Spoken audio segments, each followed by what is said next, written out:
एक और चीज है जो फ्लीन इफेक्ट है। फ्लीन इफेक्ट क्या कहता है समझने का प्रयास करते हैं। इसका आंसर जो है वो डी है कि आईक्यू के आधार पर हम नहीं बांटेंगे क्योंकि ये स्टेबल नहीं है और इसके और भी रीजंस हैं। फ्लीन इफेक्ट ये कहता है, फ्लीन इफेक्ट, फ्लीन का प्रभाव है ये कहता है कि भैया हर एक डेकेड में, है ना, एवरी डेकेड, डेकेड मतलब हर 10 सालों में जो जनरेशन या पॉपुलेशन है उसका आईक्यू, उसका एवरेज आईक्यू, जो एवरेज आईक्यू ऑफ पॉपुलेशन है, एवरेज आईक्यू, आईक्यू क्या है, एक मापने का तरीका है इंटेलिजेंस को। तो आईक्यू जो है, average IQ of population increases, ठीक। यानी अगर आप देखेंगे आजकल आपने कहते हुए सुना होगा भैया आजकल के बच्चे तो कंप्यूटर हैं, बहुत कम एज में बहुत कुछ सीख लेते हैं। इसका मतलब क्या हुआ, पहली जनरेशन से नेक्स्ट जनरेशन थोड़ी बेटर होती जा रही है, इंप्रूव होती जा रही है। क्यों? क्योंकि न्यूट्रिशनल फैक्टर्स सुधर रहे हैं या एजुकेशनल फैक्टर्स सुधर रहे हैं। तो आईक्यू भी हर एक डेकेड में आपकी जनरेशंस का थोड़ा सा बेहतर हो रहा है, एवरेज इंटेलिजेंस। तो इसलिए हम कह सकते हैं यहाँ पे उस आधार पे कि स्टेबल नहीं है, और इससे लेबलिंग हो जाएगी कि आपने बच्चों को लेबलिंग कर दी, बच्चों पे ठप्पा लगा दिया, जबकि हमें सेग्रीगेट नहीं करना होता, बच्चे को इंक्लूड करना होता है, अलग थलग नहीं करना होता, लेबल नहीं करना होता।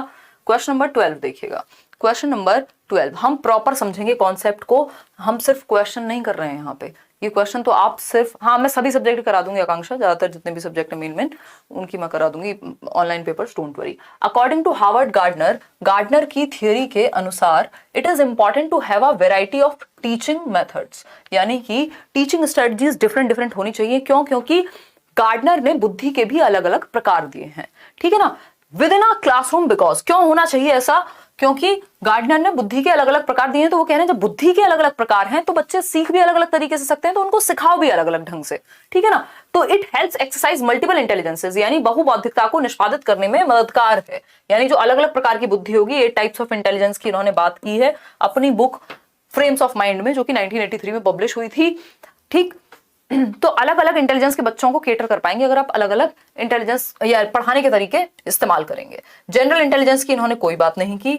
Helps to create a star student, ऐसा भी इन्होंने नहीं कहा कि जिनके नंबर ज्यादा आ रहे हैं, जिनका आईक्यू स्कोर ज्यादा है वही इंटेलिजेंट है, ऐसा गार्डनर नहीं मानते।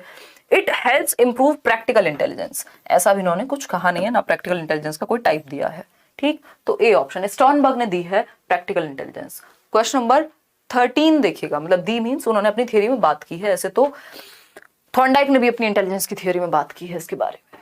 वैन हिल भी कर लेंगे, डोंट वरी, सब करेंगे, सब करेंगे, सबका बदला लेगा तेरा फैजल, टेंशन मत लो, आने दो एक बार पेपर, है ना, कोई टेंशन वाली बात नहीं है।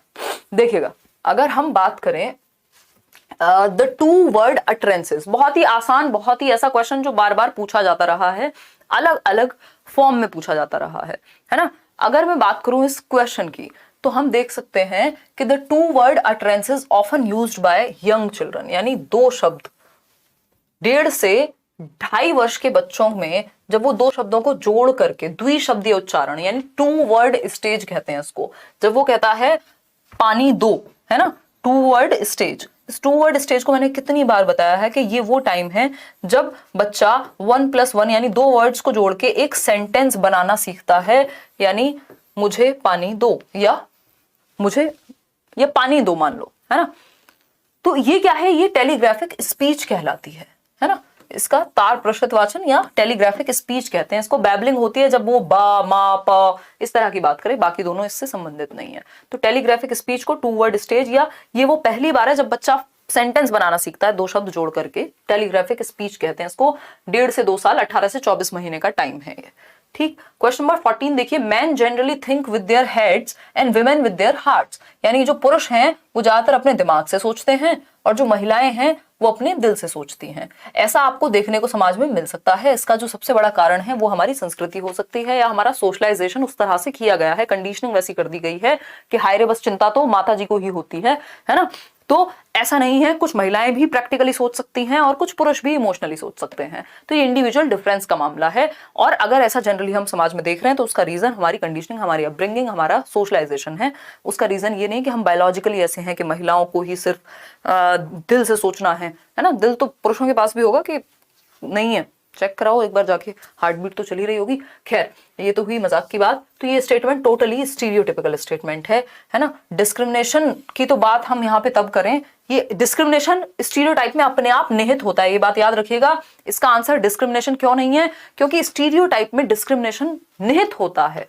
कैसे? अगर कोई भी ये कहे कि लड़के लड़कियों से बेहतर होते हैं गणित में, तो डिस्क्रिमिनेशन तो अपने आप हो गया ना, भेदभाव तो इसमें अपने आप है। एक तो ये चीज चली आ रही है, जब डिस्क्रिमिनेशन लंबे समय तक चला आए एक समाज में, उस चीज को जब एक रूढ़ी के रूप में मान लिया जाए तो वो डिस्क्रिमिनेशन स्टीरियोटाइप में कन्वर्ट हो जाएगा। तो स्टीरियोटाइप में डिस्क्रिमिनेशन या बायसनेस इंक्लूडेड होती है, ठीक है ना। तो genetic differences between two sexes, ऐसा नहीं है कोई जेनेटिक डिफरेंस नहीं है, जेंडर कॉन्स्टेंसी होती है कि बच्चे को समझ में आ जाता है कि भैया अब मेरा जेंडर कोई चेंज होने वाली चीज नहीं है, कपड़ों की तरह जेंडर नहीं बदला जा सकता। तो बी ऑप्शन ये स्टीरियोटाइप है, डिस्क्रिमिनेशन इसी में समाहित है, तो इसलिए डिस्क्रिमिनेशन से बेटर ऑप्शन स्टीरियोटाइप है, क्योंकि समाज में ऐसा चला जाता रहा है। ठीक, क्वेश्चन नंबर 15 देखिएगा फटाफट से। सर में इतना भयंकर दर्द है पता नहीं क्यों, देखिएगा एक बार। Which of the following assessment strategies would you not use? नजर वजर तो नहीं लगा दिया आपने ब्लॉग देख के? हैं आप लोग तो नहीं लगाओगे, वैसे अच्छे लोग हो। ये देखो एक ऐसे देख के तुमने लगाई है? ऐसे ऐसे मानते हैं कई लोग। तो मुझे याद आ गया, हमारी भाभी हैं वो नजर उतारने में एक्सपर्ट हैं, आज वो है नहीं तो उतरवा लेते हैं उनसे, मजाक कर रही हूँ। खैर आ जाओ। तो विच of the following assessment strategies would you not use in a progressive classroom? यानी प्रगति, हाँ अपनों की नजर नहीं लगती, अब मैं ये वाला डायलॉग मारूंगी। देखो एक बार, अगर हम बात करें प्रगतिशील कक्षा की, तो कौन सी मूल्यांकन विधि, यानी अगर आपको बच्चे को असेस करना है किसमें, प्रोग्रेसिव क्लासरूम में, जहां बच्चा सेंटर में, जो चाइल्ड सेंटर्ड है, जो बाल केंद्रित है, जहां लर्निंग बाय डूइंग यानी एक्टिविटीज के थ्रू, एक्टिविटीज यानी क्रियाओं के थ्रू सीखना होता है। तो अगर हम बात करें कौन सी एक चीज इस्तेमाल में नहीं लाई जाती, तो use of reflective journals of teachers, यानी अध्यापकों का नोट लिखा है भाई, रिफ्लेक्टिव जर्नल्स बाय टीचर्स यानी अध्यापकों द्वारा मननशील जर्नल का इस्तेमाल। तो वो खुद के लिए तो कर ही सकते हैं ना टीचर्स, रिफ्लेक्टिव जर्नल का, कि मैंने ये कराया, उसका ये हुआ, किसी बच्चे ने कुछ और रिएक्ट किया, अपने लिए तो टीचर बना सकता है रिफ्लेक्टिव जर्नल, ये तो ठीक है। Self assessment and peer assessment, ये भी होता है। Reliance on norm reference assessment only, ये गलत तरीका है। क्रिएशन ऑफ स्टूडेंट पोर्टफोलियोज, ये भी सही तरीका है। केवल मानक निर्देशित मूल्यांकन पर आश्रित रहना, कि आपने साल में एक बार बोर्ड के एग्जाम्स लिए और बस उसी को फाइनल मान लिया, तो इसमें चाइल्ड सेंटर्ड की जगह ही नहीं बची। ठीक है ना, क्लियर है? चलिएगा आगे बढ़ेंगे। C option is the right answer over here. Question number 16 देखिएगा, क्वेश्चन नंबर 16 देखिएगा एक बार। ये क्या कहता है? ये कहता है by inclusion of the language and culture, यानी जब आप समावेशित करते हैं किसको, भाषा को और संस्कृति को, of the disadvantaged and marginalised groups. Disadvantage यानी जो ग्रुप या कोई भी समूह जो किसी भी रूप में पीछे रह गया है, वो महिलाएं हो सकती हैं, वो कोई ट्राइबल कम्युनिटीज हो सकती हैं, या किसी भी आधार पर आर्थिक या सामाजिक रूप से जिनको वंचित रखा गया हो। ठीक है ना, बहुत बढ़िया। रूपा कह रही मैं भी उतार देती हूँ नजर, बहुत बढ़िया रूपा, थैंक यू सो मच। आपका शगुन हम बाद में देंगे। मार्जिनलाइज्ड ग्रुप्स और डिसएडवांटेज यानी किसी भी आधार पे हाशिए पे हैं जो भी ग्रुप्स, उनको हम इसमें काउंट करेंगे। Within the school curriculum are teacher can ensure, यानी बच्चों की, उन बच्चों की भाषा को जो मार्जिनलाइज्ड ग्रुप से हैं, जो वंचित समूह वर्ग से हैं, उनकी भाषा, उनकी संस्कृति को भी जब आप वैल्यू कर रहे हैं क्लासरूम में, तो उसका क्या प्रभाव होगा। पहला है इक्वालिटी इन एजुकेशन। भैया इक्वालिटी नहीं है, बराबरी का मतलब तो ये हो गया जितने शब्द उनकी लैंग्वेज का यूज करेंगे उतने ही दूसरे की करेंगे, तो ऐसे तो आप खत्म हो जाएंगे। बराबरी का मतलब क्या है फिर? तो an eye for an eye will make the whole world blind, ऐसा महात्मा गांधी ने कहा। ठीक, तो ये वो वाली स्थिति हो जाएगी। ठीक, यहाँ इक्विटी की जरूरत ज्यादा है ना, इक्विटी की जरूरत ज्यादा है। इक्विटी इन एजुकेशन, भाई घर में भी अगर कोई बीमार होता है तो आप बीमार व्यक्ति को ये थोड़ी कहते हैं कि भाई ये तेरा ही काम है, तुझे ही करना है, आज आप कर देंगे, जैसी जरूरत हो वैसा कर देते हैं आप। तो इंक्लूसिव यानी इंक्लूड करना, इक्विटी समता, समता और समानता में अंतर है। इक्वालिटी इज के हाफ हाफ दे दो दोनों को, या बराबर ही चाहिए। इक्विटी है जिसको जब जैसी जरूरत है, नीड के अकॉर्डिंग आप सामने वाले के सेंसिटिव हैं उसकी नीड के प्रति। ठीक है, ये इक्विटी के आधार पर ये हम मेट्रो ट्रेन्स में क्या देख रहे हैं, रिजर्वेशन देख रहे हैं, या रिजर्वेशन का कॉन्सेप्ट ही अपने आप में इक्विटी बेस्ड है। ठीक, तो सिंपैथी फॉर द, सिंपैथी से क्या होगा, वोकेशनल एजुकेशन सिर्फ अंडर प्रिविलेज्ड के लिए नहीं, इससे इक्विटी मतलब आप उनको भी इंपॉर्टेंस दे रहे हैं, उनकी भाषा, उनकी संस्कृति